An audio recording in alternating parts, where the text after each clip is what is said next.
I started doing these a few weeks ago and explained at the time that one of the reasons was just to share some ideas and insights from my life and also to leave something for the youngest of my grandchildren in case this disease that I'm dealing with in my head turns out to shorten my life, which is a possibility. Still don't know how that's going to play out. So I'm doing this for a number of reasons. And when I told my daughter this, the oldest one suggested, well, Dad, don't make them all serious. You should have, give them some idea about the other aspects of your personality, including humor. Well, I'm not a comedian, but I do like to make people laugh. It makes me feel good too to share a laugh. I'm not sure I'm that good at it. And probably if you listen to my wife when I roll out my old repertoire, she's pretty good at rolling her eyes. She's got a one up on me now since I can only roll one in return.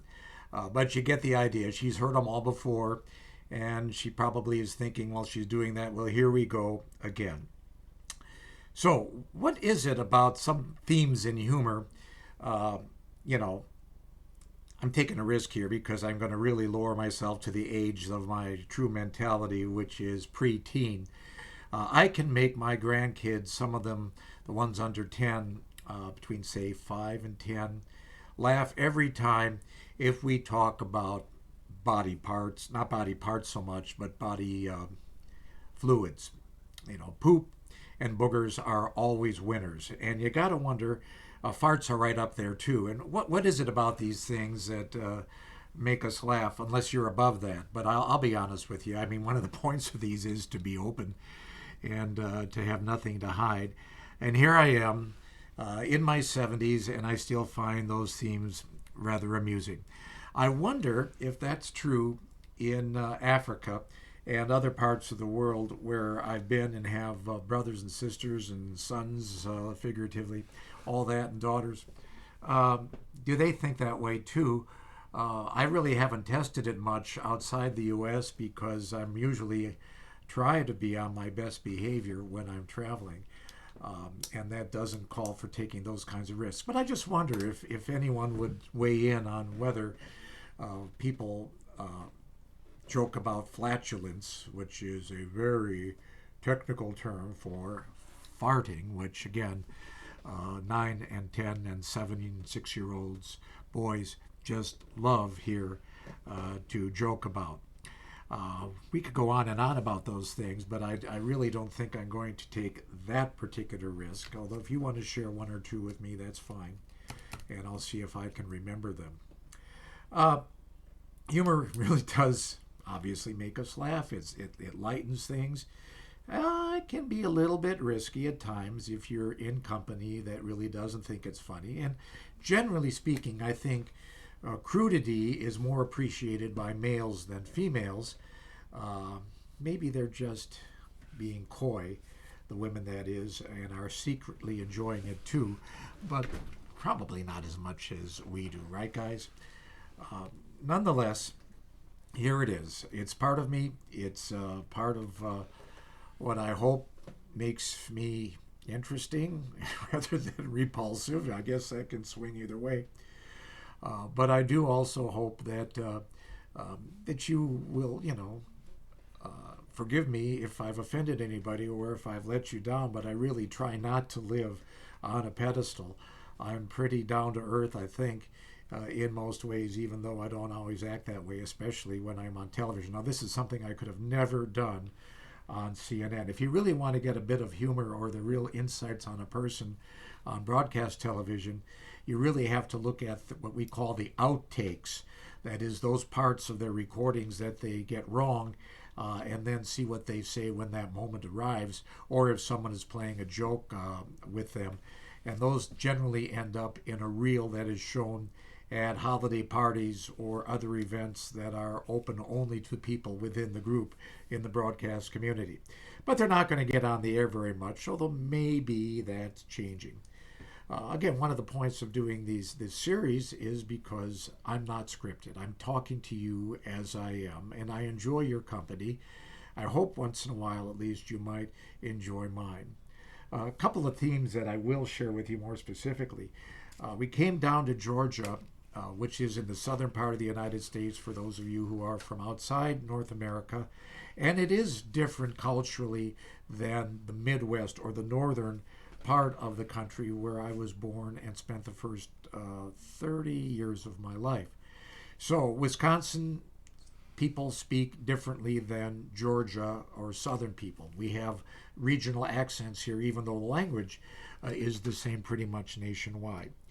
So when we drove down from the Midwest on a trip, I don't know if you'd been back there to visit friends and family or what, but we stopped at uh, a roadside park, which we have many on the best highways in the country. The lesser traveled roads don't have as many, but rest stops are quite common on interstate highways, as they're called, and they have facilities, toilet facilities there. Unlike Zambia, where you get off the bus on a two-lane but paved road, men to this side, women to that side. You kind of scatter and take care of business and then get back on the bus and go. That is typically frowned upon in the U.S., and there really is rarely a reason to do that. There might be once in a while, but by and large, those rest stops are close enough together where you can take care of business. Anyway, we pull into one, and it was already in the southern part of the country, and the car doors fly open, the kids start getting out, and the first thing we hear is a rather large and loud woman sharing with us all in a very loud voice, Mama's got to pay. Do you got to pay too? Think about that, and I think most people will get what that means. Anyway, that one has carried a lot of value through the years, as our kids, now well into adulthood, still remember it and are still apt to share it at opportune moments. Another time I was giving a talk in the South. Actually, this was in the North at the expense of the South, and sharing with people that I knew I had crossed what we call the Mason-Dixon line, which is kind of a divider between North and South, when I discovered on arrival that the word shit was a two-syllable word in the South. Yes, you heard me, shit. In the South is shit, and we had some fun with that one as well. Finally, was at a zoo. This was actually in the North in Chicago, and there was a group of people looking at the hippopotami. Is it hippopotamuses or hippopotami? I know these big things that hang out in water. And one of the kids says to an African American lady that was standing at the exhibit, saying, Mama, what hippo eat? And she didn't say anything, and the kid keeps it up. Mama, I said, what a hippo eat? And finally the lady turns to the child and says, I don't know, he ain't eating me. And that's another one that has stuck with my kids into adulthood. Just, he ain't eating me. They'll use it for various punchlines when, they think it's going to be cool to do that. So, there you have it. Just a little bit of taste of Dan's humor.